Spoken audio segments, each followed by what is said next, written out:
Hey guys, welcome to the channel. This morning I just got in the Incision Beadlocks 1.9s. I'm going to pair them up to the Proline Crawler TA tire. So these are actually going to go on my TRX4 kit. It's going to be a Bronco build.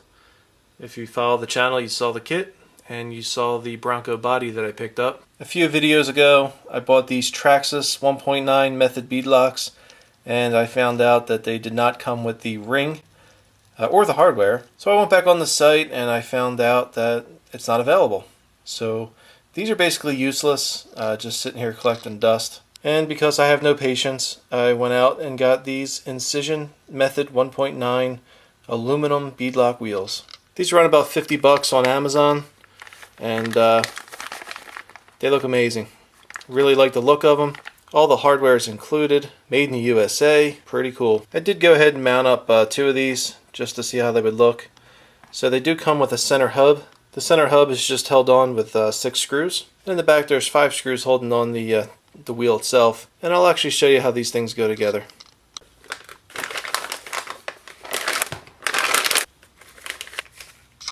The directions are real simple. So the center hub is already put together for you. It's actually already on the wheel. You just need to go ahead and add the rest of the screws. You'll use the 1/4 inch. You have your center ring, then you have your outer kind of assembly here that slides all the way in, and then it's all held on by the back ring. So first things first, take out all the included hardware. I'm going to go ahead and get this rear ring off. Alright, so got all your pieces.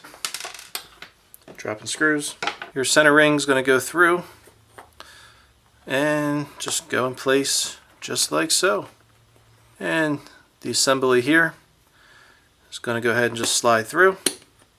And now the tricky part, if you will, just getting this ring on. The spot where the screws go, it's actually inset, so you know what side you're supposed to use. And I'm going to use a star pattern, much like you would do on a real car, to put on the wheels. I'm just going to use a star pattern to start getting this outer ring secured down.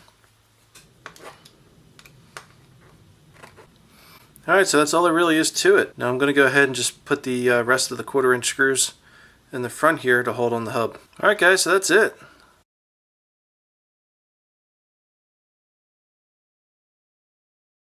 If you like what you saw, please click the like button. Don't forget to subscribe. Have a great day, and I'll catch you all soon. Thanks for watching.